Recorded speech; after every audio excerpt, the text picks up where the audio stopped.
আমি মনে করি যখন আসলে বাংলাদেশের মেয়েরা ইদানিং বেশি ওটা আধুনিক হয়ে যাচ্ছে নাকি আমি জানি না। আমি একটু 90 দশকের মনে হয়।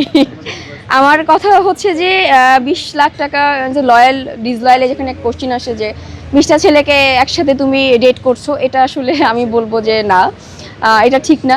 আমি ক্যামেরা দেখলেই আমার আসলে নিজেকে শো আপ করার জন্য একটা বাজেট বাড়িয়ে বলবো নো, আমি এটা কখনোই প্রয়োজনের অতিরিক্ত কোনো কিছু করা উচিত না। আমার যেখানে যেটা করা 20,000 টাকা, সেখানে যদি আমি 20 লাখ টাকা করে ফেলি, এটা আমি মনে করি যে এটা ভুল। সেটা শুধুমাত্র শো অফ, আর কিচ্ছু না।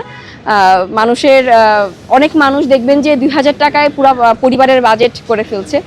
সো এই যে শো আপগুলো আপনারা যারা করেন ক্যামেরার সামনে এসে এটা হ্যান এটা তেন, আমার ঈদের বাজেট এত, এটা হ্যান তেন, নো, এগুলো আসলে করবেন না।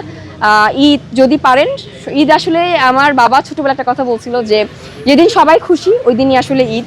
তো আমি 20 লাখ টাকা দিয়ে মার্কেট করছি, অথচ আমার পাশে একটা মানুষ আছে যে আসলে ঈদের দিন ভালো করে খাওয়া দাওয়া করতে পারে না।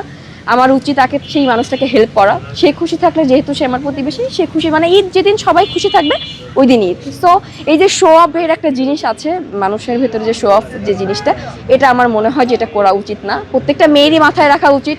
আর এই যে বলেছে যে 20টা বয়ফ্রেন্ডকে ডেট করে আমি 20 লাখ টাকা জোগাড় করছি বা ঈদের বাজেট করছি, মানে মানুষের একটা দিন কতটা খারাপ হলে একটা ছেলেকে ডেট করে তার কাছ থেকে টাকা নিয়ে মার্কেট করতে হয়, এটা একটা ব্যাপার আসলে আমি মনে করি।